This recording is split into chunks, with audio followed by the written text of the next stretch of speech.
Good morning, and thank you so much for joining the conversation today. I'm Meg Epstein of CA South, and this is Nick Green of Design Public Group, and we're co-chairs of this year's fundraising event. The Civic Design Center has been advocating for civic design visions and actionable change in communities since before we were founded in 2000. And we could not accomplish our mission without all of you here in the audience today. Thank you, Meg. It's been such a pleasure working with you on the board and as a co-chair. Our audience is comprised of a diverse group of civic leaders, sustaining members, dozens of sponsorship companies, and their amazing supporting teams. As Nashville grows and develops, it is this audience that is going to help shape our future as a community.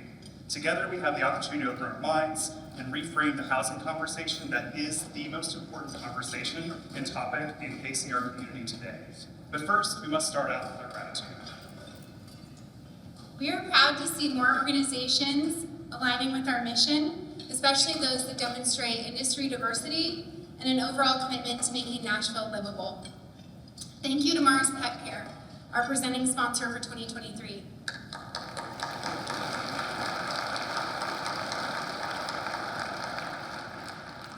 Thank you to our founding partners, the University of Tennessee College of Architecture and Design and Vanderbilt University.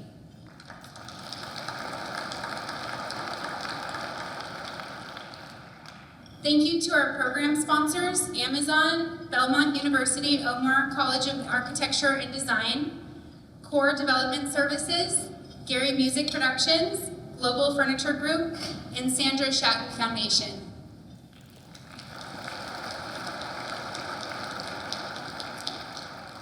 Thank you to our keynote sponsors, CA South, Dryden Architecture and Design, Earl Swinson Associates, Gresham Smith, Hastings Architecture, HDLA Landscape Architects, Scott C. Chambers Fund, James Stephen Turner Family Foundation, and the Vanderbilt University Medical Center.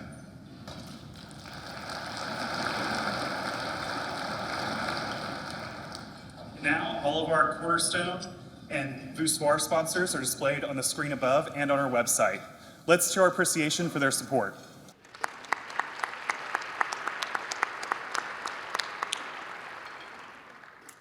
Well, the last few years have presented challenges for the Civic Design Center and our staff. Our team's commitment has remained unwavering. By supporting Civic Design Center, you're putting a great trust in our team's interdisciplinary expertise to engage, vision, and advocate alongside our community. Our staff work hand in hand with our board of directors to keep a pulse on what's happening in the city's development. At this time, I'd like to ask that the current and past board members, staff, fellows, and interns of the Civic Design Center stand for recognition.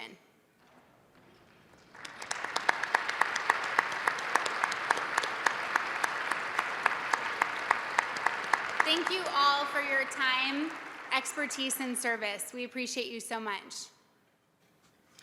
It is the first time we're back together in this Music City Center in over 2 years, and the energy in this room is absolutely palpable. The Music City Center is home on Korean Veterans Boulevard, has deep roots in our origin story. Thank you again for hosting us, and it's always a pleasure to work with the Music City Center team. If you're familiar with the Civic Design Center's origin story, you are in for a treat today. If you drove, walked, biked, or took a bus on Korean Veterans Boulevard, you have set the scene for what would have been an infrastructure disaster, but now is a livable gateway between South Broadway and downtown. Please enjoy your breakfast and our origin story video for the first time on the big screen.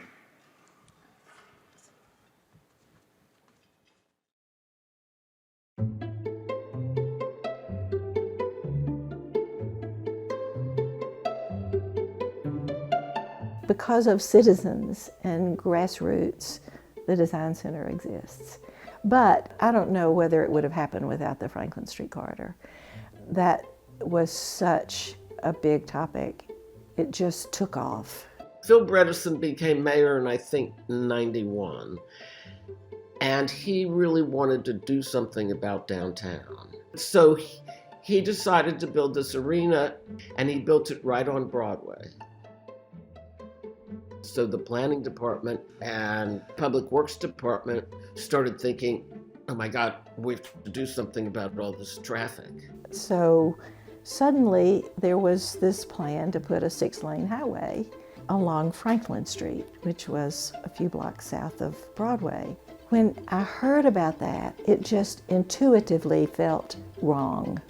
You don't do this into a city. You don't cut off one part of downtown from the south part of downtown. We were pretty appalled about all this. And I came home, and Ann Roberts had left a 20-minute, I timed this because it's The longest voicemail ever. and she had left a 20-minute recording that said, You have to get back here because you have to write about I this. started investigating, and of course it looked horrible because essentially they were building a highway. And so the idea was to make a better east-west connector. That's what they said that they were going to do. 7 lanes with a continuous turn lane. But the connection points were the 2 interstates, the interstate on the east bank and then the one to the west of the Gulch. And so they designed something to build a connection between interstates, and of course it looked like an interstate. Not only are you going to have high-speed traffic on it, but it's going to be too wide for pedestrians to cross with comfort. I mean, a corridor in a building is a place that people go through to get from point A to point B. It's not where they hang out. And so just the use of the term corridor as opposed to street or boulevard indicated the mindset. So yeah, it was pretty horrifying. I finally wrote a big cover story about it in November of 1994. I wrote article after article after article about this stuff. And some of her articles were provocative. Didn't make me popular with the executive director of MDHA, for example. It didn't make me popular with the head of the planning department. It didn't make me popular with the head of the public works department. I was upset that the government was not listening to us. You know, here's the big bad government coming in, going to put a road through our city. Basically, we just didn't like what they were doing and knew there was a better way. So the AIA decided at one of their monthly meetings to have a forum on this. And after that discussion, Christine said, We're getting tired of spending all the time on the phone talking about these one-on-one. How can we move this forward beyond this one panel? She said, I'm thinking we just put out a notepad and tell people if they want to keep talking about these things, they could sign up. And then the Urban Design Forum came out of that. we would have 60 to 70 people every month. We met every month. Very civic-oriented designers, people from the city, interested community members. We sat on the most uncomfortable chairs. Brutal to sit on. We bought a cooler beer and rolled it in there, and everybody would just, you know, get a beer and drink beer and talk, you know. It was great. They were remarkable gatherings. Some were very difficult. I remember one of them, it's sort of a funny story. We had a guy that was talking about the fountain in the park across from the library. Who the hell do you in the design forum think you are? In the long haul, he ended up being very supportive of what we were doing. And that happened quite often. So it was a very organic organization. It was just grassroots. It was a very high energy level because we actually thought that we could make a difference. We felt that we knew that there were things that could be done better. In the music world, you'd say we were riffing, big time.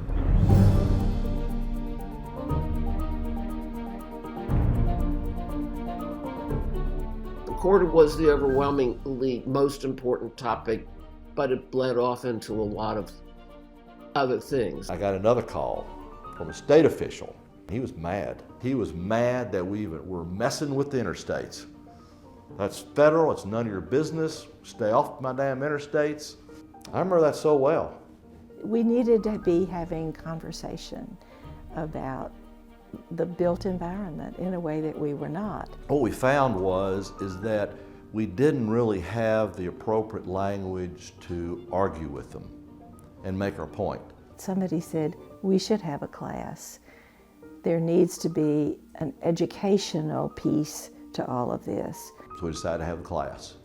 We decided in 1995 to have a class to get everybody on the same footing. So they sort of hired me to come over, and I taught a course every Saturday morning. And we talked about urban design and how to make a city a great city. And my goals were actually pretty simple. Well, it was to go back in history and follow how good cities are built. The Urban Design Forum really was the thing that coalesced a lot of the passion and put it in a very directed way. So the forum went for about 4 or 5 years. All along, of course, the Franklin Corridor was sort of, we were making our inroads with Franklin Corridor and trying to rethink that. Fortunately, Bill Purcell, who was at the Center for Public Policy, decided he would go to a couple of these things. What's this all about? So he'd show up, and he would come fairly often to these things. In that process, that charrette process, that constant coming together to think and rethink, I came to realize the importance of both those efforts and ultimately the creation of an organization that would sustain that kind of attention and focus and energy for the long term. There was always discussion about where we go next. Well, the goal was always to have a design center. We felt that if we had an urban design center, there would be a place where you could advocate for doing the right thing before you had to defeat a giant wrong thing. People don't know what to advocate for if they don't know what's possible. And so I think we needed to help people understand what was possible. And then when Bill Purcell campaigned for mayor, he campaigned on a promise to not build the Franklin Corridor, but to build a Franklin Boulevard. And he also campaigned on a promise to establish an urban design center. Well, he got a bunch of support that night from a lot of us that were there. Skipping about 4 years of the forum then, Bill Purcell becomes mayor. When he was elected, I remember Bredesen called me up and he said, well, now that Purcell's won, you beat it. And at that point, I felt I was on cloud 9 because I felt like, Oh my God, this is going to happen.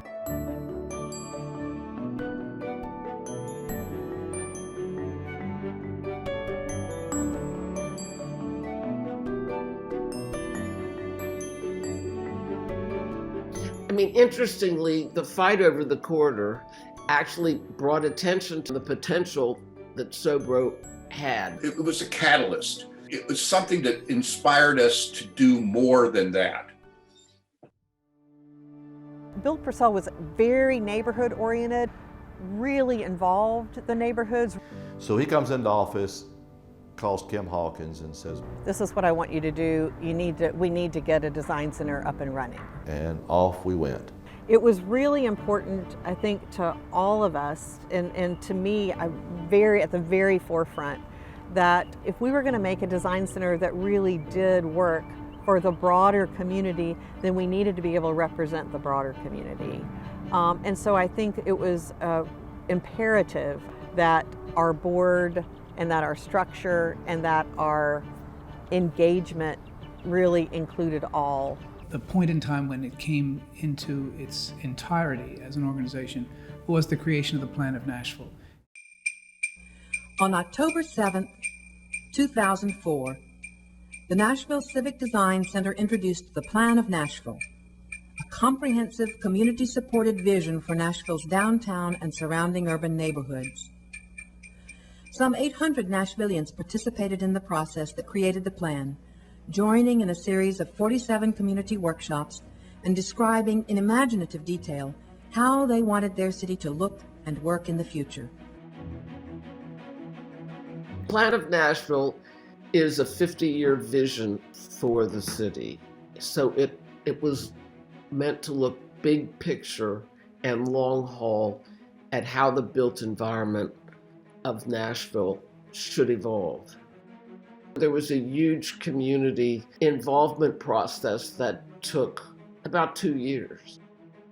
And so we went through a process of having community meetings after community meetings. And did workshop after workshop. We get together and we would try to boil down all these thoughts into several, and we ended up with 10. Local planners, designers, and other volunteers, along with the Nashville Civic Design Center staff, took this communal vision and turned it into the Plan of Nashville and its 10 principles. The whole idea of Plan of Nashville, I think, goes back to what the Civic Design Center was to be about from the beginning. and that was that people understood what the possibilities were. They understood that they could dream big. That is really where the Design Center shines, so when they can show people there's another way to do this. And I've got to say, I mean, of my career of probably a little over 40 years, it's definitely one of the top 5 things that I was ever involved in or close to involved in that I'm very proud of. I am so proud of the Civic Design Center and where it's gone in the last 20 years. You look back and you think we did good. And we felt at the time we were having, in addition to being intensely involved, we were having a hell of a lot of fun. None of us were doing it for credit. We were doing it for the good of the city that we loved.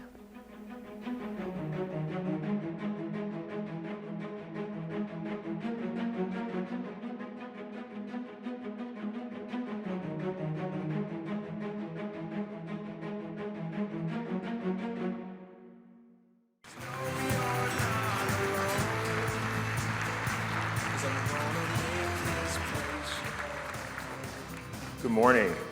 My name is Gary Gaston. I'm the CEO of the Civic Design Center, and it is such a treat to be able to be here this morning, all back together again, so thank you.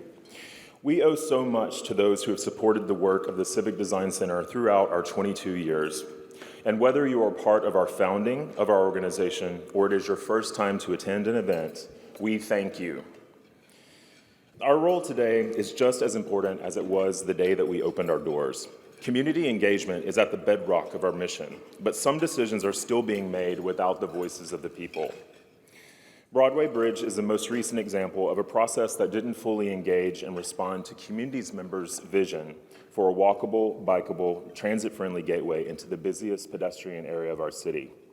We released an alternative vision that better reflects our future growth, and people have taken to social media to rally around the idea.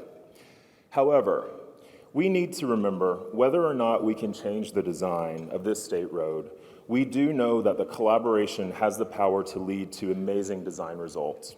And we will continue to advocate for deeper partnerships with our local and state agencies to better reflect the needs of people. But sometimes it takes the next generation to be the agents of change. Let me introduce you to our Nashville Youth Design Team, our high school internship program. This amazing group of students works with us to do outreach to their peers across Nashville, conducting surveys and collecting data to see what the youth-related needs are in the city, and then working to actually make change happen. And their impact has been huge. In the fall of 2021, the Tennessee Department of Transportation agreed to allow our youth design teams temporary installation to improve the safety of the city's most dangerous intersection along Dickerson Pike. The effort was done to bring attention to the dangers youth faced while navigating their streets. TDOT has never allowed this type of installation on a state route before, and believe me, we have tried many times. So TDOT said yes because of the passionate and informed voices of our youth leaders. In October, TDOT announced a $30 million complete street project along the same section of Dickerson Pike, citing our youth design team's project as the catalyst for the investment, which will be transformational for this street and all its users. Today, it is my pleasure to welcome members of our Nashville Youth Design Team who are joining us here in the audience. I'd love for them to stand up so we can recognize them. Where are they seated? Yes, thank you so much.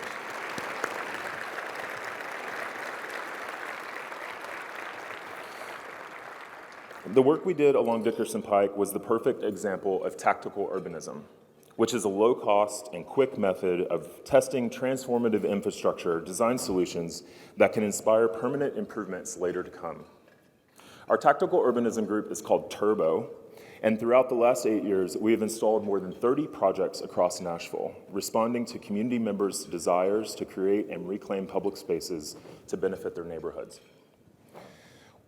With Nashville's adoption of Vision Zero, a nationwide campaign with the goal of 0 pedestrian deaths, we are so very excited for the opportunity to work closely with the Nashville Department of Transportation through tactical urbanism efforts to engage the community and help implement better infrastructure that addresses Nashville's most dangerous intersections.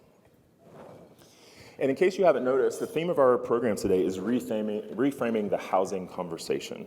And we are committed to being a voice that continually promotes housing advocacy and innovative design solutions to the forefront of our work. One of our guiding principles is explicitly focused on housing, and the topic is reflected in our programs and the many events that we host throughout the year. Our Design Your Neighborhood youth education program teaches students in 7th and 8th grade middle schools to recognize issues that are often directly impacted by the built environment. This program is now in its 5th year and has the overarching theme of affordable housing as a part of the 8th grade curriculum. Design Your Neighborhood also provides young people a glimpse into various careers and future roles in civic leadership and built environment professions. Our educational engagement continues beyond high school and into college through our formal partnerships with the University of Tennessee College of Architecture and Design and Vanderbilt University. These formal partnerships enrich our mission with the continual engagement of college interns who allow us to accomplish an incredible amount of work throughout the year.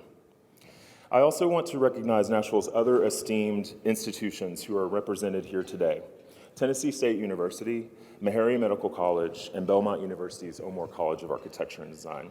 Thank you all for joining us and participation and your support in our work. The Design Center has published dozens of housing publications throughout our 22-year history, delving into the topics of infill development, micro-housing, transit-oriented development, and missing middle housing, just to name a few. Our work has often introduced these topics to Nashville, and we've seen the design and development community embrace these new topologies and begin to deliver even greater diversity of housing types across Nashville. At this time, I want to recognize Professor T.K. Davis and the UT College of Architecture and their entire UT contingent who came down from Knoxville today. I think they're right here, yes. Thank you all for making the trip here.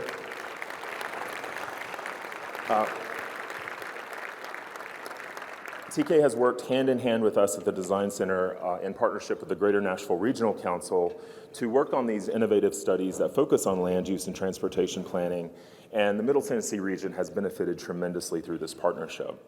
And I also want to give a welcome to Dean Jason Young. This is your first time to be able to visit us as Dean in person for this event, so thank you so much for being here to all of you. Another big event we host annually is Parking Day. And for the first time ever this year, we decided to give it a theme. Can you guess what the theme was? Housing, yes, housing. Specifically, housing as a public right. We could not have done this event, yes, we could not have done this event without the incredible partnerships of our housing and homelessness experts across Nashville that donated their time and talent to create context and depth around that theme. And the public feedback was simply fantastic. We counted 4,793 attendees throughout the day, where people engaged with parklets that showcased fun designs, jarring statistics, innovative ideas, and actionable plans for housing innovation. And I want to thank everyone who has participated in the 10 years that we've been hosting Parking Day. It is an event that has truly transformed Nashville in the way that we look at public spaces. So thank you all. I know there's probably a lot of people in the audience who've participated in that. And finally, through our partnership with Mars Pet Care's Better Cities for Pets program, we are able to explore issues related to homes and housing, including research on the profound benefits of having more pets in neighborhoods, and sharing best practices on ways to keep people and pets together during tough times, including those experiencing homelessness.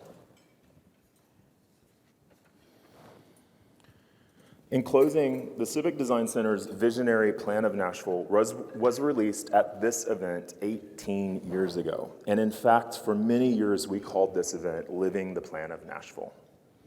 An entire chapter of that book is focused on the Cumberland River, and in particular, reimagining the East Bank as a new connected community between East Nashville and downtown. One where stadium parking lots were replaced with affordable housing and mixed uses, where ample new park spaces connected people to the water's edge, and new bridges and streets reunited neighborhoods that had long been cut off by the interstate's construction. Our work since the Civic Design Center's plan's release has continually supported implementation of this vision. We have an incredible opportunity before us to implement the Plan of Nashville and fundamentally transform the East Bank. Our collective job now is to ensure that this new community will truly be a space that is rooted in our collective identity and provides housing opportunities that are obtainable to all. It is a task we are ready for. Once again, I have to thank you all for being here and joining the housing conversation today and supporting our mission to be an advocate for civic design visions and actionable change. Thank you.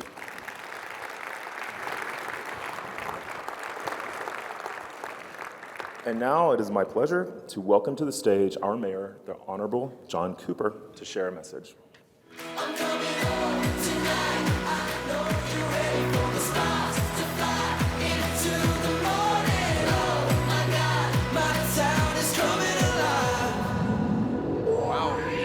See everybody in person. It's fantastic to be back. And I just want to recognize and thank the Civic Design Center for so much, for bringing us together to help vision our best future. And what a great program we have today on housing, because that is fundamental to our best future.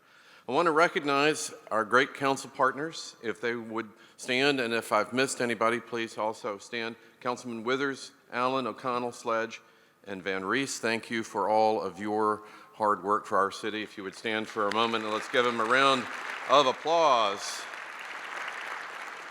And thank you, Gary, for sourcing back to that plan of Nashville, which visioned and forecast what is now this East Bank plan. I want to call out a couple of people who are so important to that: Lucy Kempf, our planning director, and Diana Alicorn, our Department of Transportation director, for your work together on the plan to realize a smart growth vision for our city. And to Diana and our new Department of Transportation, I'm so grateful. We have to have a Department of Transportation if we're going to fix transportation problems in Nashville. And the East Bank is going to add to our capability in doing that and in our future. But so our job is to bring the opportunity of the city to everybody, to all the communities. The work of the city has been to create opportunity, and now we can bring opportunity. And that has to serve all our people, but with transportation, design, green space, resilience, housing, people-friendly, live, work, and play. And as I look forward to our program here, I think it's inspiring as we are all together in this shared work, is to think of the immense power when a group of people with similar interests gets together and works to the same goal. And I want to thank the Civic Design Center for helping make that possible in the past, to use it as a springboard for our bright future, and to thank all of you for being here, because it's with your energy and work that we will get this immense power from a group of people with similar interests, deeply understanding design and the challenges of the future, as we in Nashville uniquely are going to be able to improve in urban design to equip us to live in a digital world and economy. And I think that is Nashville's special moment for design. I think the East Bank creates a moment to start on that. But how do we build a city that our children and grandchildren are going to thank us for?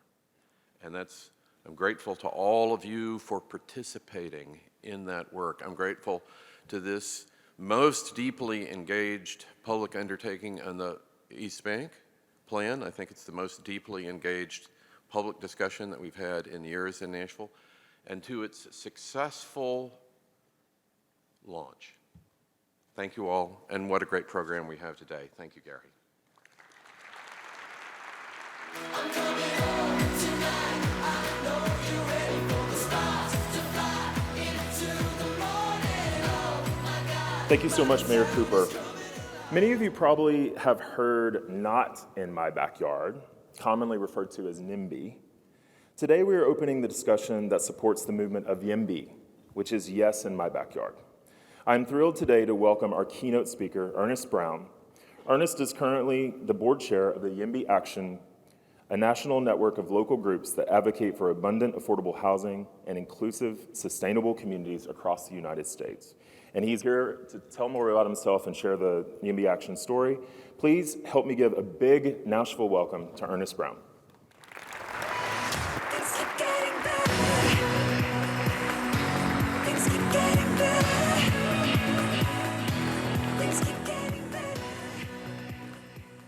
Thanks so much for having me.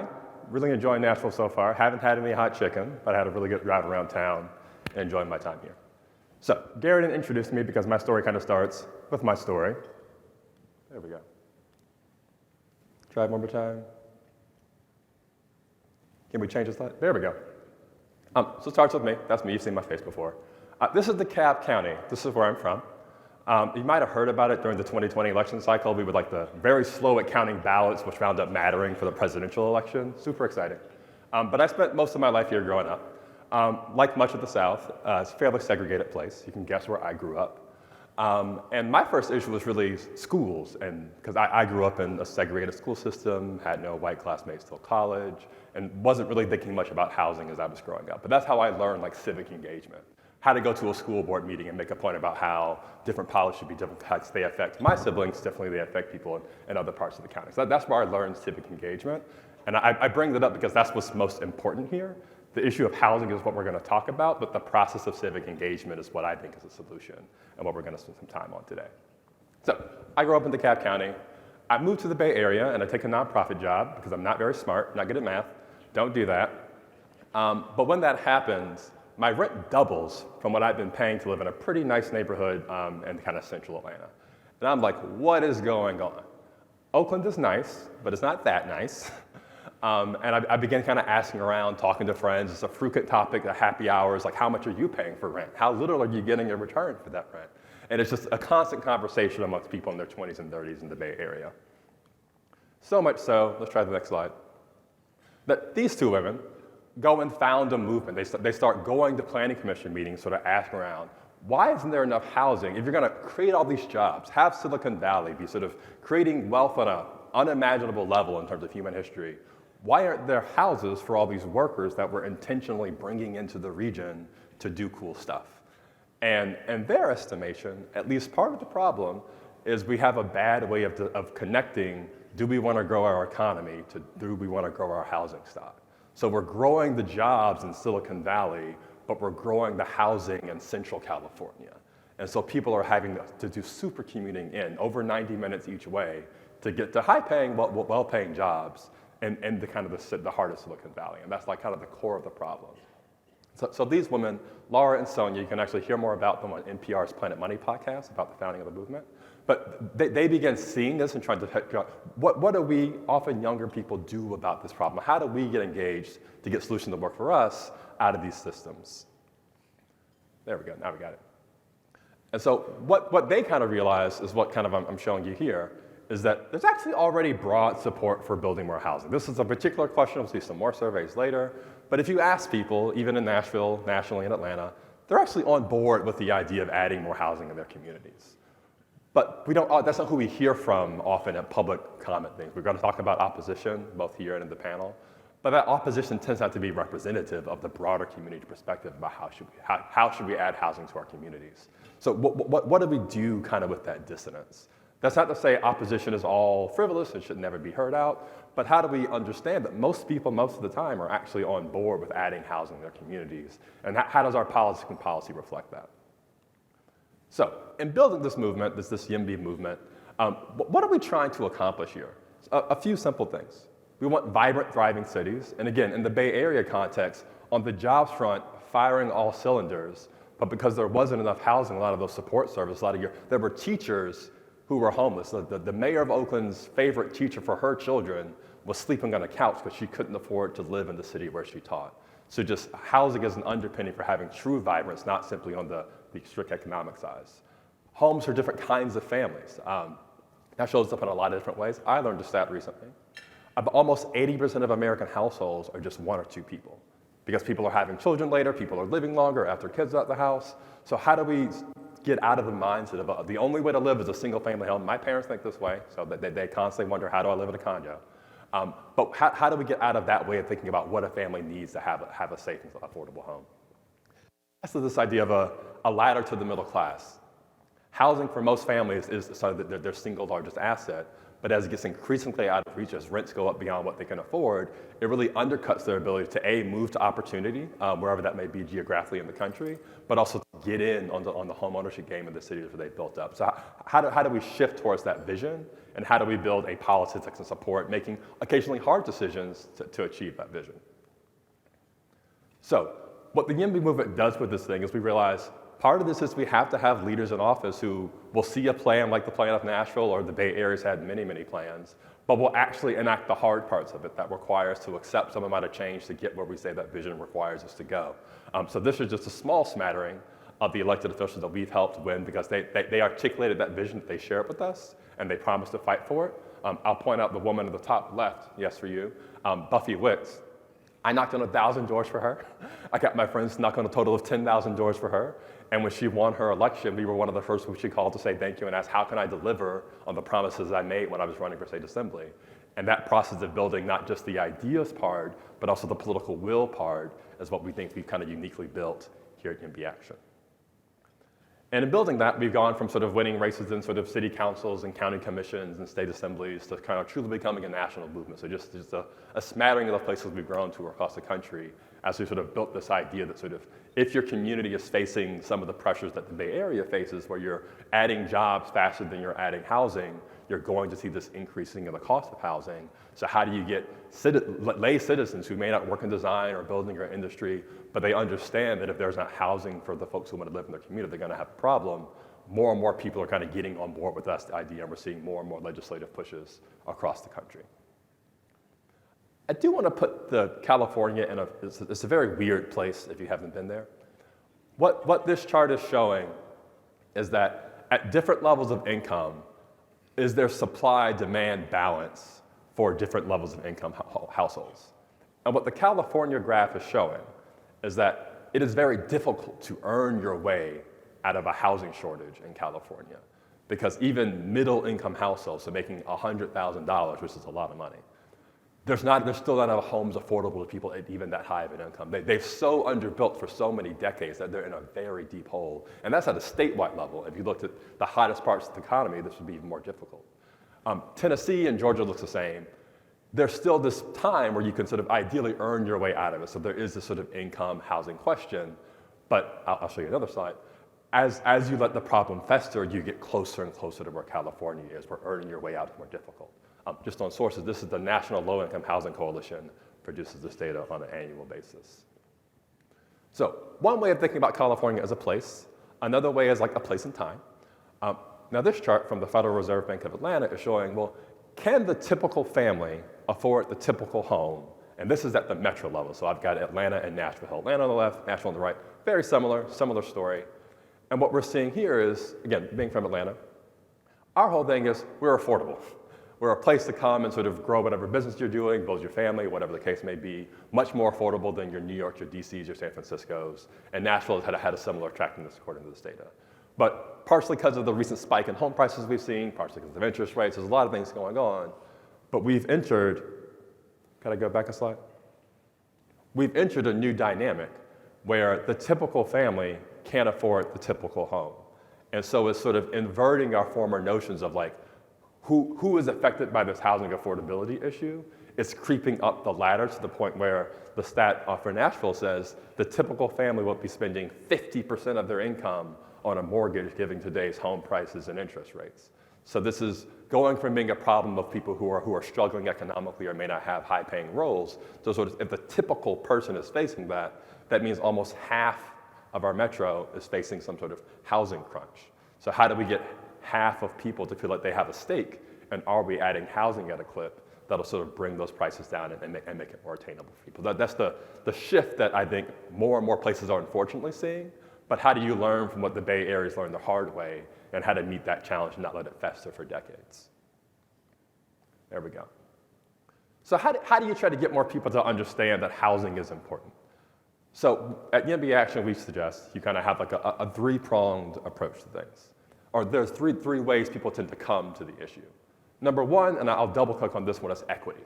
So there's both like the literal like house equity piece, but also just like where you get to live has such tremendous impact on the kind of life you get to live, what schools you get to go to, what jobs are nearby.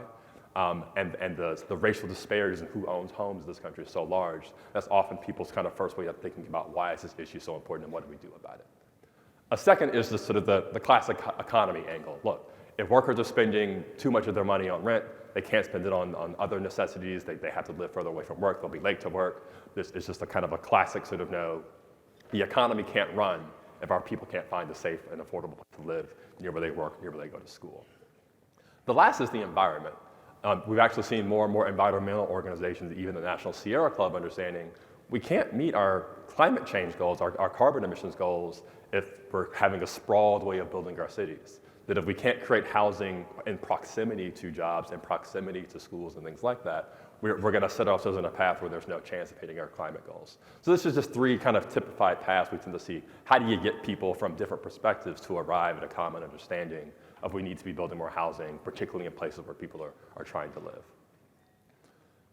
To double click on this equity one briefly, so this is going back to DeKalb County, again, my home. And this is the Opportunity Atlas by Raj Chetty's group, formerly out of Harvard and now out of Stanford, I believe. And they looked at, for a given low-income family, or a child growing up in a low-income family, what were their life outcomes at 35? And how are those outcomes a reflection of where they grew up?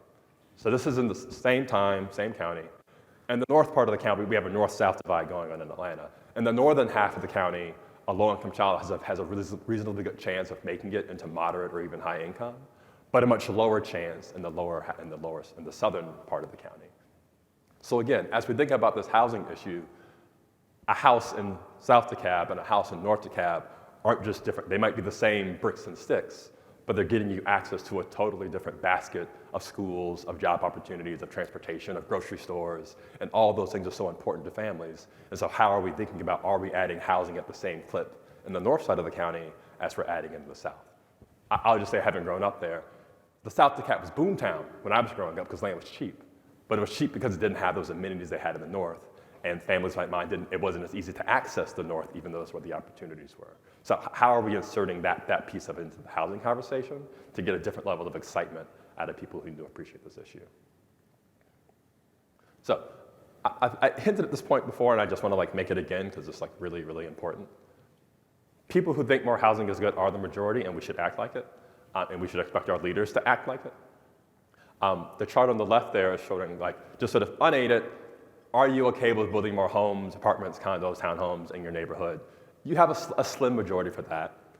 But then when you remind people that more housing means more families can live in their neighborhoods, support goes to supermajority across all political persuasions. So we've got a really compelling case on this issue here, and so we have to fight and act as though we actually want leaders to sort of take this issue and put it on the front seat. So what does acting like it's important look like? It's actually really similar to what we were hearing in the video about the origins of the Civic Design Center. It's a mixture of technical expertise. You have to know a little bit of what you're talking about to engage in some of the technical conversations around housing. You have to build coalitions. So as we talked about the 3 E's, different types of people approach this for different reasons. How do you build a broad network of support from the chamber, the environmental groups, labor unions, different folks? How do you change the way this issue is talked about?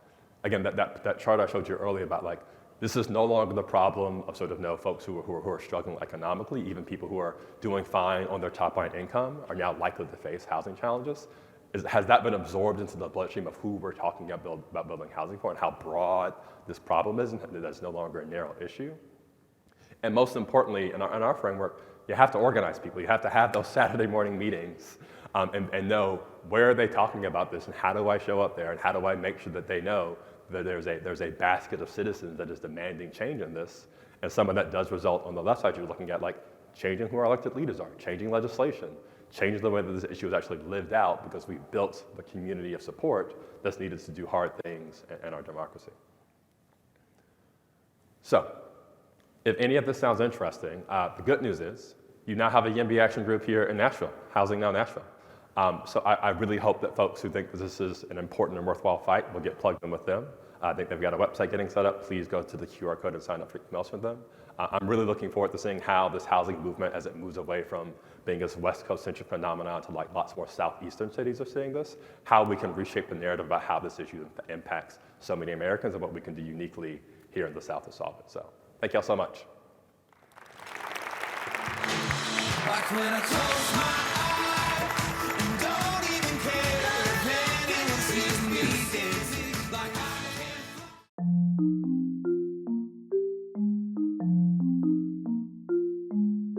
Nashville is growing enormously fast. That growth doesn't focus on any of the people who currently live in Nashville, the workers who support Nashville's infrastructure. Longtime Nashvillians are often getting pushed out. Housing is a right, and people should have access to housing. There's multi-levels to it for sure, you know, and I think that's where it takes the whole community thinking creatively in order to meet those needs and to set it up to be successful. That's the beauty of the Civic Design Center, is they're looking at all players and all directions and how we can contribute to each other, but how we can benefit at the same time. The Civic Design Center is saying, let's be planful about the kind of city that we want, and then let's build it. It has to be intentional and collective. You know, nothing can be done in a silo. And I think the Civic Design Center is a great place that brings a lot of disciplines together and can push forward an agenda that really addresses the problem. They've been around and established for such a long time that they've got a really strong network of people who know how to get to the decision makers. The work that the Design Center is doing to think creatively, you know, the collaborative approach, working together is what really makes a difference.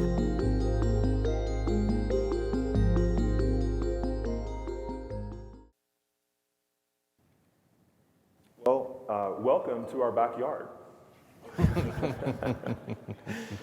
It's a thrill to mine. This is the first time we've had a chance to do a panel discussion, so I'm really honored to welcome our panelists today. Thank you, Ernest, for your presentation, and joining us today is Gina Emmanuel, who's a principal at Centric Architecture and chair of the Barnes Fund, which is our city's Affordable Housing Trust Fund Commission.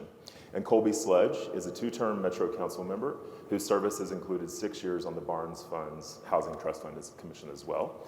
And our very special guest also joining us is Lori Rader. She is a backyard advocate, and she is also a team member with Mars Pet Care, along with her mother, Jennifer Rader, who's very generous to bring her today. And she will be available for introductions after this event is over, if you'd all like to get to know her a little better. So we're gonna hand off Lori to her mom.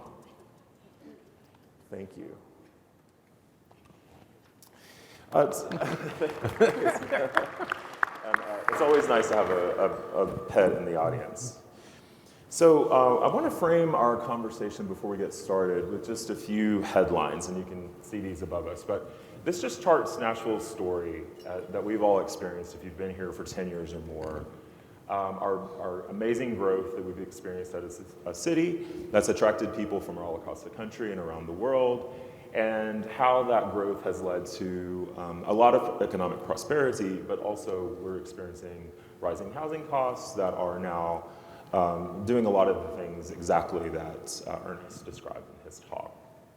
So that's just kind of the framework of what we're looking at. So I wanted to get started with maybe Gina and Colby, just to give us a chance to share with the audience more about yourself and the roles that you play in our city.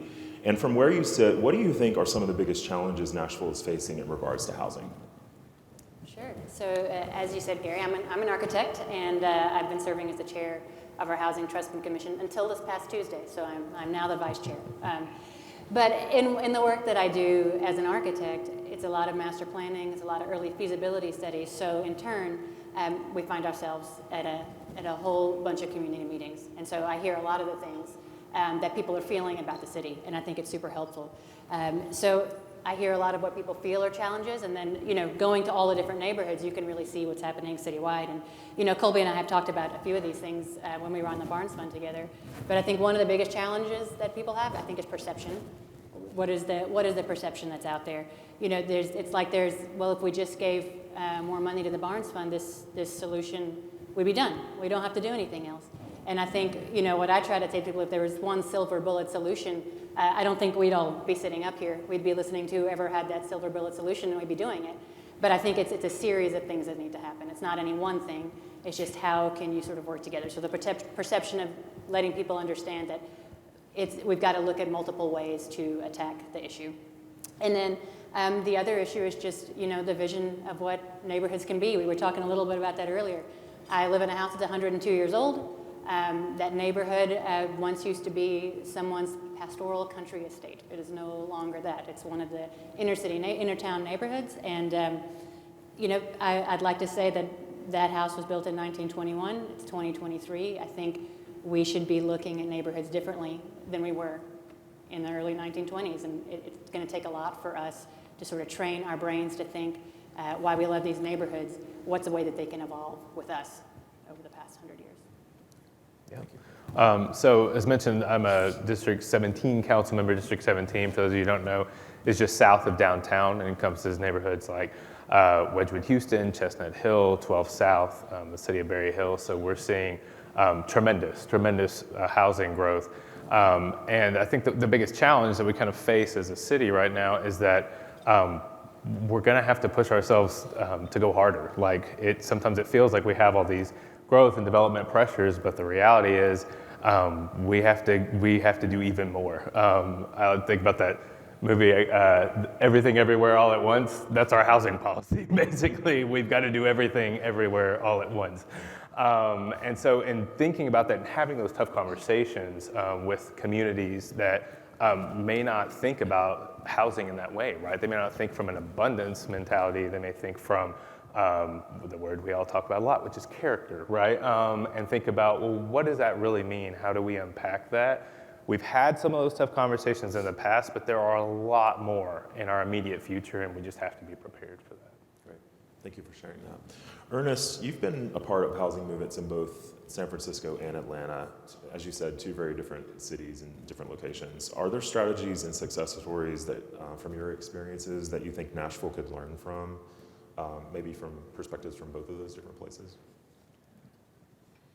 I think Atlanta's a lot more like Nashville than the Bay Area is.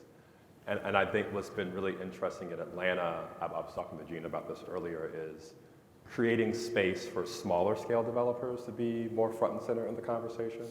So as we're thinking about how we're creating opportunities to build more housing, as we talk about missing middle housing, that's a place where you don't have to be a large multinational sort of development firm to be engaged in that. And it really reshapes the conversation of well, how does a community want to develop itself, and what training can we provide to the community so that they can be the ones creating the change we've been talking about, as opposed to what rules do we want to set for how someone else changes the community.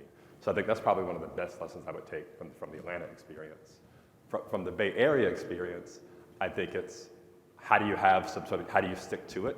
The California sort of accessory dwelling unit legislation experience was a really interesting one, where they had to pass legislation every year for 3 or 4 years to try to get that ball rolling. And so it took the dedication to take multiple bites at the apple. So knowing that you're probably not going to get it all right the first time, but having the sort of the tools and the structure that you can kind of keep doing fixes after the fact, I think that's one thing I would really take as a positive from the California experience.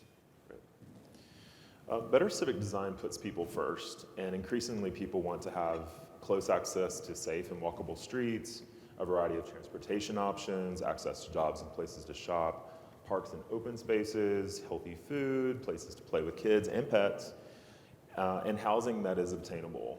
To make all these things possible, we know that we need to increase housing density. It's just, that's what gives us the ability to have that.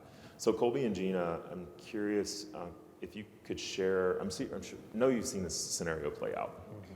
People may say they really want to have all these great amenities, but then they come out to speak against developments that provide the increase in residents that make it economically possible. So let's discuss this. How do we connect the dots for people to understand this better and kind of make that transition, that slide you showed, Ernest, if you just tell people that. And I know personally I have an experience, similar to this, where a building could have been built that had maybe close to 30 smaller units, 1 bedrooms, and there was opposition to that, and then now it's being built as a 5 townhouse development. So I'm just curious, like, it's more of a discussion, not a point question, but how do we start to connect those dots with people? Yeah. Go ahead. We're looking at the timer. It's like there's not enough time. I think part of it is like what was discussed in the origin stories video about those proactive conversations about moving from, okay, what are we against to what are we for, sort of things, and that's the whole piece of the YIMBY movement, right? And so I've had experience in the community I live in where we took that sort of initiative to say, well, what are the outcomes? Like, what do we want to see at the end of all this? And then how do we sort of work back from that? And so when the outcomes that people said they wanted to see were exactly what you said, Gary, which is, you know, they wanted access to basic services. They wanted to be able to have a more walkable or a tighter fabric of a community. And when the answers came back from everyone we talked to that said, then you have to have more people, then we knew that it was something that we had to engage in, right? It wasn't something that was coming from the outside into our community. We were bringing these ideas from our community and trying to figure out the best tools to use. So having those proactive conversations, I think, is where all this starts, where it's not just a project-based discussion, it is an outcomes-based discussion. Yeah, and I might tell a little story of one of these community meetings that I went to, and this was about a year ago, but it was a smaller project, not a huge parcel, by a very busy neighborhood node. So a lot of commercial uses already there, restaurants, very walkable neighborhood, but this had been an empty parcel for a long time. And so, you know, somebody could have put three big homes on it, and they didn't really want to do that. They said this is like this neighborhood would be great for something a little more dense because it's right at the center of all this. So we just want to do some smaller homes, but more of them, and talking 1 story, nothing crazy. Go to this community meeting. Over 100 people come to talk about this very small parcel. And, you know, it was actually a really great conversation because it started out with, I just was explaining the vision of why we wanted to do it. And then really one by one, there was a mic set up because there were so many people. And one by one, people started coming up and talking. And it started out with, what is this going to do for me? Why should I allow this here? And very much that tone. And then people in the group, and I liked your slide of there's more of us that are saying yes than no, and you could sort of see that happening in the meeting because other people started getting up, and one girl got up and she said, look, when I moved to Nashville 3 years ago, the only place I could afford to live was in a really large apartment complex out in Bellevue. There's no way I could have been in this neighborhood. And she's like, something like this would have worked for me. And she's like, I come from Louisville, and in Louisville, all the neighborhoods, she's like, a lot of the neighborhoods are these big single-family homes, and in addition, there's a little 12-plex that's worked in, but architecturally it really fits into the neighborhood. And she's like, I was able to be a part of that neighborhood as a young single person next to a family that, you know, I would have no access to being in this neighborhood otherwise. And then somebody else got up and he said, look, we're all sitting here saying we want transit, we want more restaurants, we want all of these things.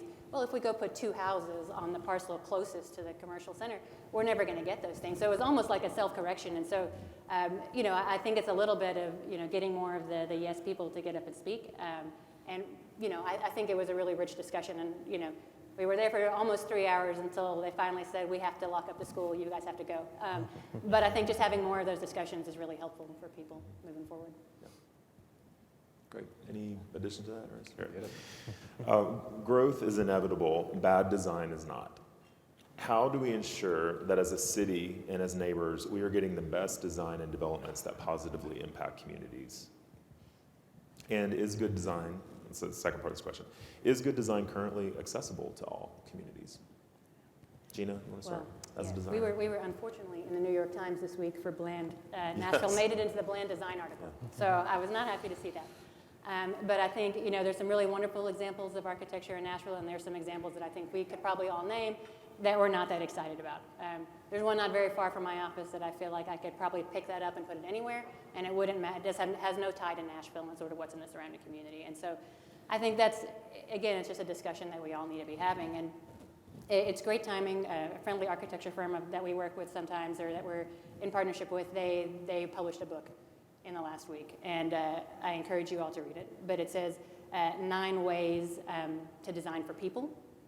And it's really, you know, I think people often say, well, to get a nice design, it's got to be more expensive. you know, my clients to say, you can't double the budget to make something nicer, but I don't think that's generally the way you can do it. And they sort of outline some things you can do. For instance, like one of their tenets is a little goes a long way. Sort of pick your moments, activate the edges, be welcoming. It's not necessarily about putting the fanciest material on the building. It's how do you engage in what's around you? How do you open up sort of your design or building into the community? And so I think that's just something we all need to always be asking ourselves, and how can we be doing that on every project, but just really simple things and not being overwhelmed by having to do something over the top. I think it's just small moves in everything we do. I love that we're reading the same thing. We didn't even talk about it. But yeah, it's how do we get better design? I think it does involve the community where the design is happening, right? Because otherwise, yeah, I think a lot of people think, I used to wear a shirt, but it got the wrong connotations where it said stop building ugly condos. And people thought the emphasis was on condos instead of the ugly part. And so I had to retire that one. But the reality is when we involve the community in the design aspect, like the Civic Design Center does, you get that buy-in, and you absolutely every time get a better product. You get a better design. In the communities, one of the communities I represent, when we went through that process, design was a huge part of the process. And one of the things that came out of it was, we don't want you to create like a canyon, basically. We don't want you to create a place where nothing escapes and it becomes hostile to people coming through. So once that design got broken up and it emphasized pedestrian, it emphasized walkability, quite frankly, you could literally see that it was airier, it had more sunlight to it. It was a place where people were gonna want to be. And that came as a result of the community process. The architects or developers weren't necessarily coming in with any preconceived notions, but once they were given the permission or the encouragement to do the thing that we kind of all think we want anyway, they were able to run with it. So that community involvement, which is the reason we're all here, it yields better design, and we just have to make it a requirement instead of a nice to have. Mm-hmm. And I'll add into that, the Civic Design Center 3 years ago revamped and began our urban design lecture series and renamed that Socially Conscious Design 101. And so it's not only about just purely aesthetics, but socially conscious design is about, what's the impact of the project having on the community, and how do you engage community in the process of that. And so you produce the design that is responsive to the community. I think that's a really good way for community members and designers and developers to get involved in the process together, so that when they're coming together and presenting their projects, both are kind of equipped with the knowledge of what they want and what they're asking for. And so instead of coming together like this, maybe they're meeting more in the middle. And I think that's sort of what we promote as a process, and would love to see developers, designers, and community activists all participating in that course. So moving on, Gina and Colby, you have been at the intersection of projects that have been aiming to fill the housing supply gap in neighborhood centers and contexts. Can you share any stories, I know you already have a little bit, of the successes where stakeholders with different priorities came together to support a project? And I know, Ernest, you probably have some thoughts on this, would be thinking about a response. And how do we think that process of bringing those to maybe what normally we'd think about as opposed groups together and replicate that more? Yeah, I had a similar experience to Gina on a project where it was going to be a multifamily project. One of the first ones done where it was metro-owned land. It was publicly owned land, vacant, on a transit line, and the opportunity was to partner with a private developer, but somebody who was going to do a multifamily low-income housing tax credit deal. And it came in and they said, look, we want to do affordable housing. And thankfully, this was a community that said, it was just like those numbers you said. It's like when they knew that the affordability was part of it, they wanted to say, yes, we want part of this. But then the numbers were given about the area median income, and they said, well, that's not affordable enough. We need it to be more affordable. And so the developer said, well, we think we can do this. We have to just expand the range. We'll have to expand the range of area median income. Folks said, great, that's what we want to see. We want to see accessibility move even further, and we know what we're going to have to kind of quote unquote give up. But in the end, what occurred was the range was greater, the actual unit count was greater too, so that we were able to achieve our original goals. And it's because it came out of the community saying, not just yes in my backyard, but also saying the objective is we want more folks to be able to live here. We want folks to be able to afford to live here. And now the result of that is that multifamily is completely leased up with a wait list. It's on a transit line, like I mentioned. It's also on what's becoming one of our multimodal gyms of the city. So people have transportation options that are more affordable as well. And we were able to help folks who, and I know we're going to talk about this a little bit, there were folks who were going to lose their housing elsewhere in the community. And as a result of residents saying yes to this development, those residents were able to stay in their neighborhood. They were able to move into this particular complex so that they still were able to maintain their vital friend network, their vital healthcare networks. And it's all because people said yes. Gina, sure. I got another story. Got a lot of these, sorry. But this one, similar to what you were talking about, starting with the outcomes, Colby. We had a neighborhood meeting. This is for a project. It was a large parcels, and it had been a big industrial operation. And it was the first time this neighborhood had really seen much new development. So we were kind of the first people in there, and a lot of that comes with let's frame up what you want to see. So we didn't bring a project to the meeting. We kind of showed up, and it took some convincing of the council person. At first, they thought we were crazy when we said we want to come to the meeting without a project, and they were like, "Well, what's anybody going to be able to say about it?" We were like, "Just trust us." And after a while, they said, "Okay, you can do it." So we had a big charrette. We had a community design charrette. This was a new neighborhood group. They had not had one before. They had about 50 or 60 people come. Some folks from my office came, and we had Gary was actually there, if you remember. I don't know if you remember this. And he was nice enough to come and help us. And we each took a table and really started with what do you want to see in the neighborhood? What do you feel like is missing? What are the things, this project aside, we're not even talking about this. Let's look at the whole neighborhood. And that's what we did. And it was an amazing conversation. The council person was like, I had no idea it was going to be this great. This was really great. And each group got to report out, these are the things we want to see. And we kind of took that, and a couple months came back with some ideas, and we said, look, this is what we heard, and this is how we're trying to apply it to this parcel, and let's see if we can get to the outcome everybody wants together. That's a great trust building exercise with the community. Ernest, anything come to mind you want to share? Yeah, one I'll give here. So not a singular project, but we've done a lot of legislative advocacy in California. And traditionally, the building and construction trade sort of speak for organized labor in terms of what are their priorities around bills related to the built environment. But over time, we've worked consistently with our labor partners to be like, but what about all the labor members who consume housing? So a lot of the public sector union members who are fighting really hard for wage increases because their housing costs are going up and up. And the ability to reorient even within the labor sort of coalition, how do they think about both the production side but also the consumption side of housing? Got a different coalition, a different labor voice getting more supportive of a different set of housing bills. So just so that who are the stakeholders, and bringing more stakeholders in when you think you're not getting to the point you need to be getting has been something we've been working more on. Mm-hmm. Thank you.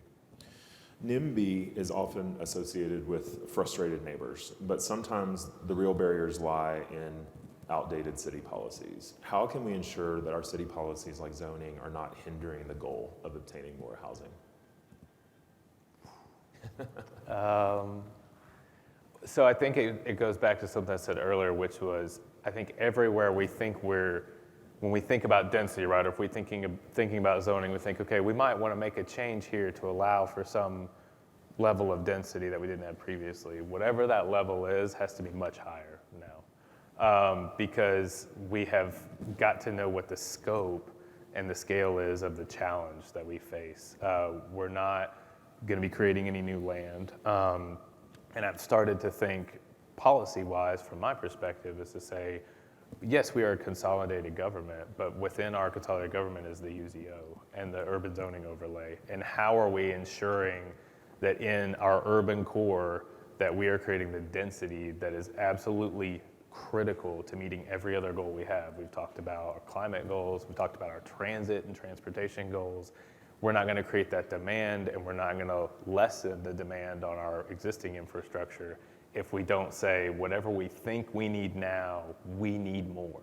And to have that, again, it can be a hard conversation, but to say if we're looking at making a move, let's make in many cases, the biggest move, the move we don't think is possible, make that move, because by the time that it comes on board, by the time those first homeowners or renters or households are coming in, we're going to say, thank God we did this, because if not, we would have been in a crisis.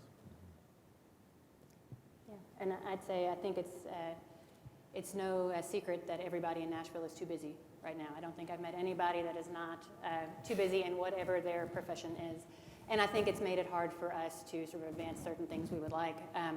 And so, I kind of joke sometimes that I've gotten a degree. I've had to get a degree in permitting over the last few years just to make sure I can help our clients sort of navigate the processes out there.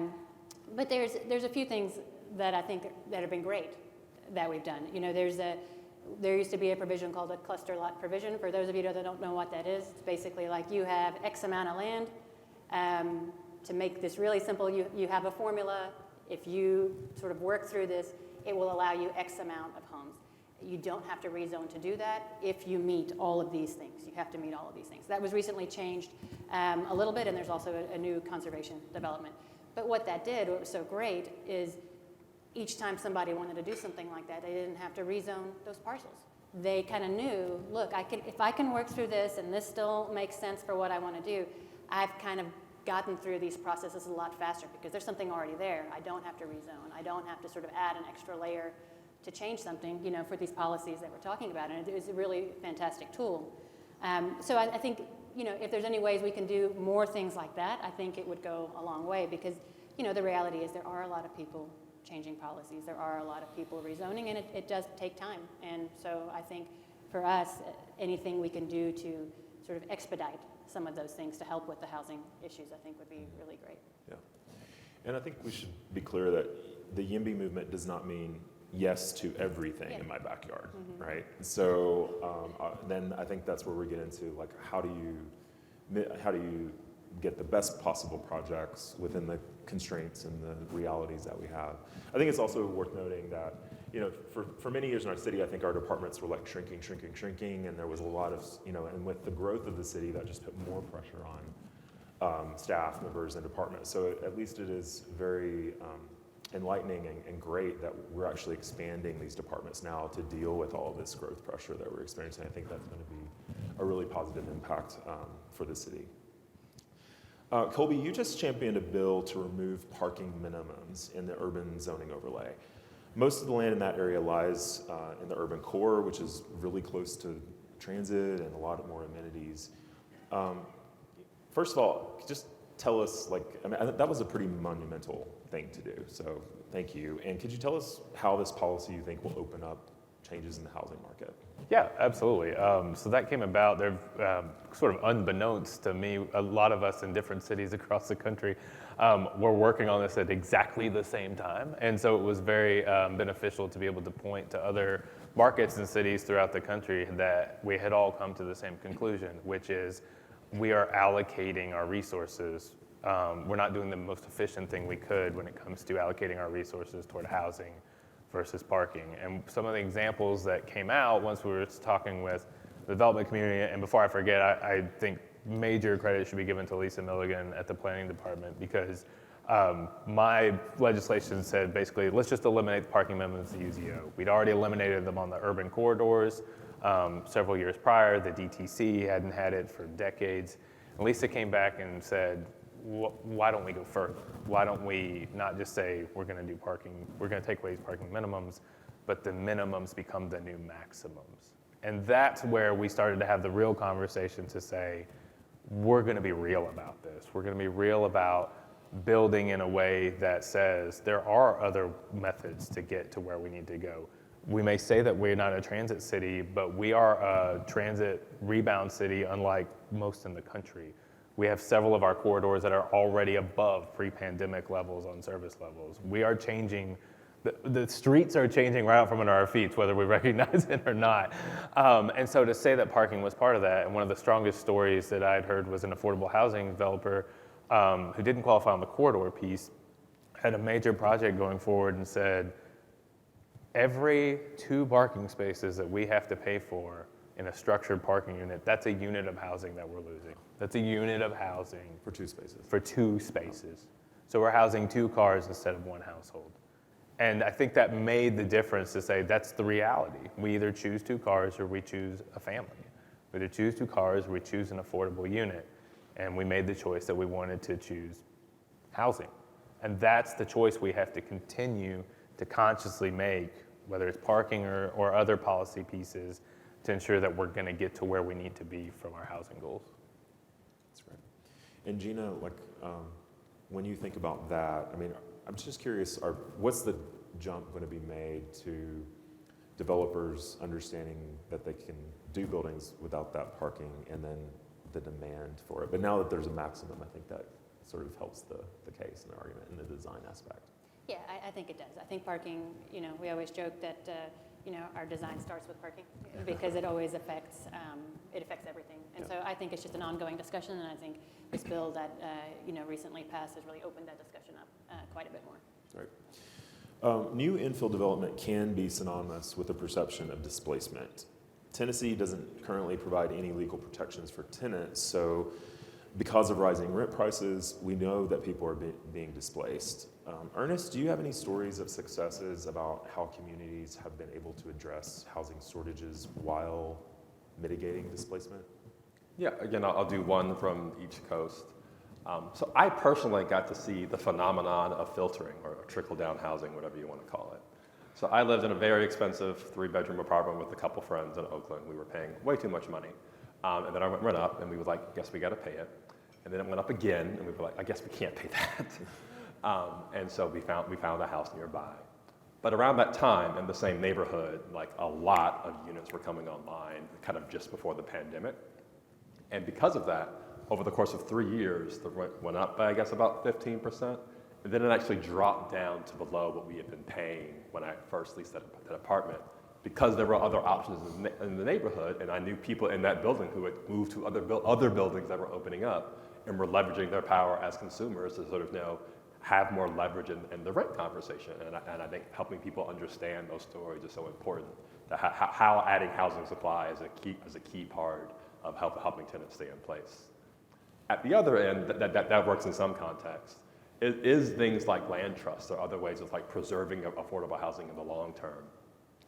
One other thing I do is I serve on the board of a CDFI in the Bay Area that actively helps nonprofits convert naturally occurring affordable housing into permanently affordable housing by acquiring it before it is sort of essentially flipped, and doing that for sort of smaller multifamily housing. So I think there has to be an intentional investment in preserving affordability for tenants who don't have the benefit of rent control or other tenant protections, but then also a commitment to adding enough supply such that rents aren't off to the races for people who are in market-based housing. Great.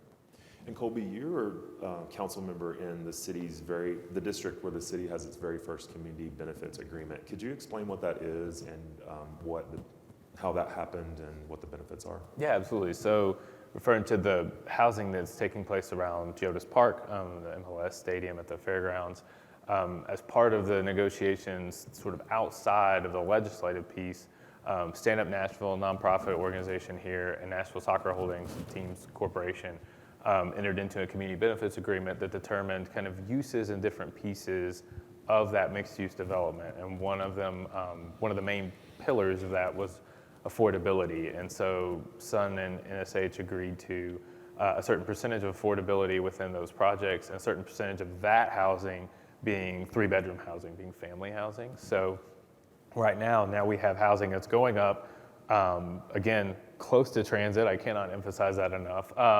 And right next to the stadium, where there will be 160 new units of affordable housing, where when we talk about affordability, there'll be project-based vouchers on them. These will be accessible to extremely low-income residents.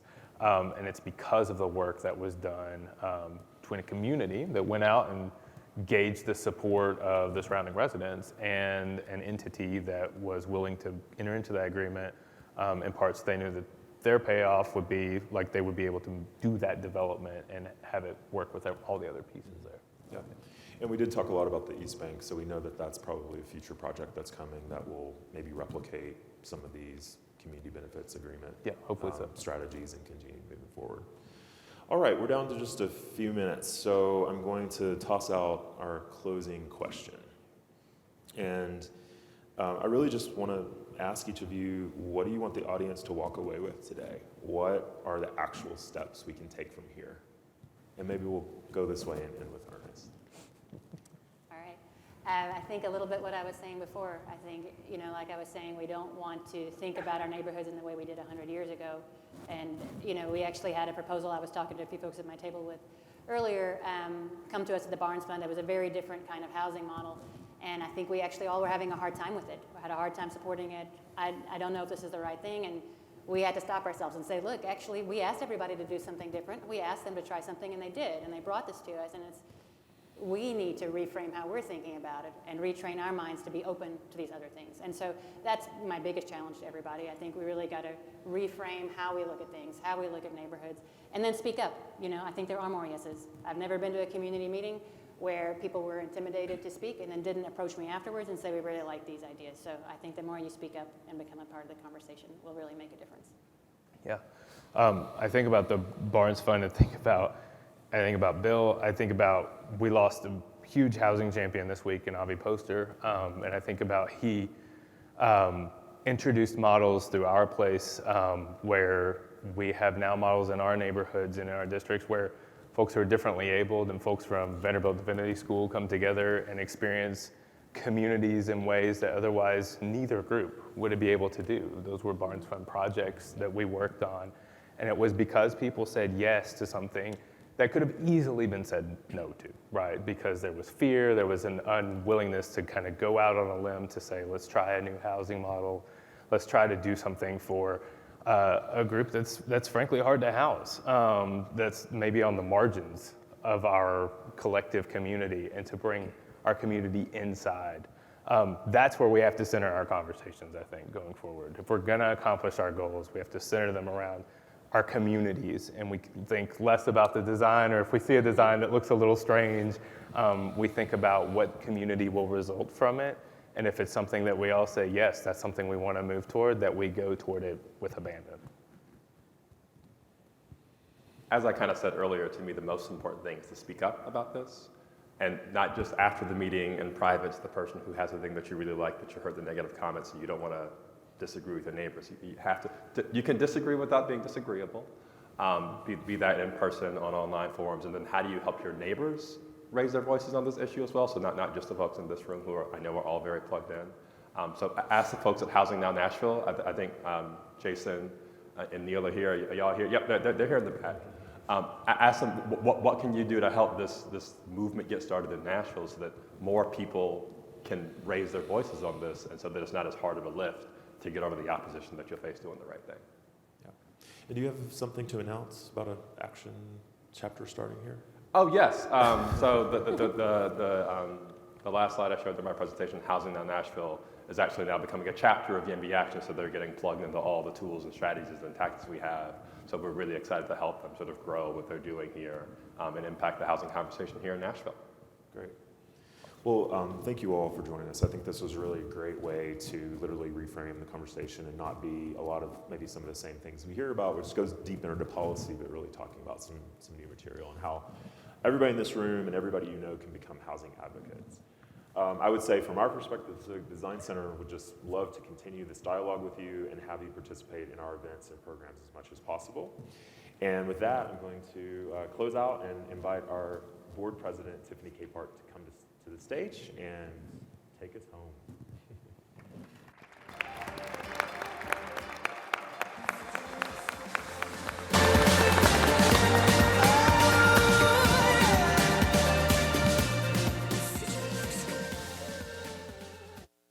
Good morning. All right. Thank you for being here for this conversation, which affordable housing is quite literally the elephant in the room. I just realized that as I was sitting here, I'm like, we are really quite literally talking about the elephant in the room. So make sure you take a picture with the elephant before you leave, okay? So greetings, everyone. Thank you so much for joining us for this critical conversation. I'm Tifinie Capehart, and I'm honored to serve as Board President of the Civic Design Center. The organization has evolved with Nashville over the last 20-plus years, accomplishing visions that have become a reality for many communities across our city. The staff and board have grown to represent those communities, to deepen our leadership in design equity practice, and to amplify the power of youth voices in our city. And that's the part that I'm most proud of with our organization. During the pandemic, we rebranded to the Civic Design Center, showcasing a commitment to being a leader in community-based design across Tennessee and the Southeast. However, because we rebranded during the pandemic, we ask that you not refer to us as the CDC. Don't do that. We are simply the Design Center, okay? Don't use that acronym, like ever, when you're talking about us. All right. As we have become more of a thought leader beyond Nashville and globally, we have so many people to thank for their involvement in our work, including those in the audience today. While many of you are here as guests or as guests of a sponsor company, the best thing you can do as an individual advocate is to become a sustaining member of the organization using the QR code at the center of your table. So everyone has table tents that has QR codes on them. I would like to invite you to raise your hand if you are already a member. All right, great. Or if you're willing to commit to donating at least $5 per month as an individual civic advocate today. Yes? Yes? All right, thank you so much. So thank you for supporting our mission. But there is one person who has been a sentinel for our mission, a guide and a leader in innovation since 2002 when he became an intern working on the plan of Nashville. That person is our CEO and my friend, Gary Gaston. So if you can come on up here. Come on.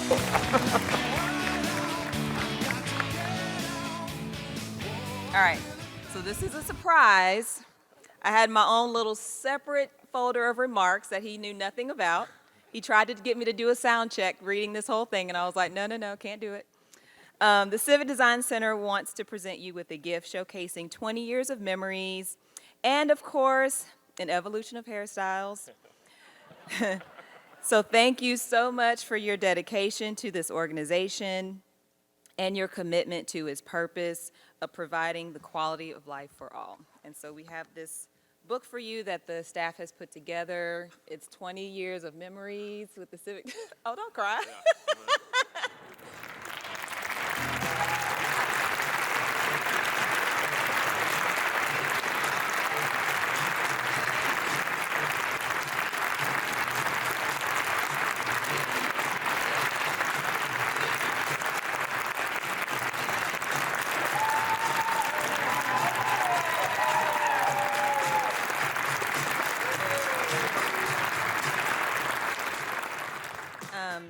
So this is not on script, but Gary is one of the most dedicated nonprofit CEOs we have in Nashville. He has been such a gift to the Civic Design Center and the design community, and known you for a really long time. And I appreciate your leadership and all that you give to the staff and people that we serve in the community of Nashville. So thank you so much. Okay.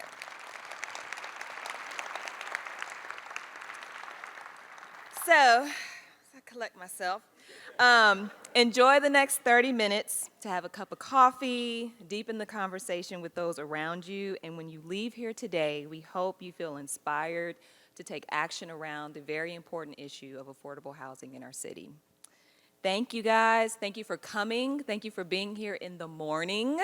I know we've shifted from a lunchtime annual event to a morning event, so we appreciate you being here, and have an excellent weekend. Thank you so much.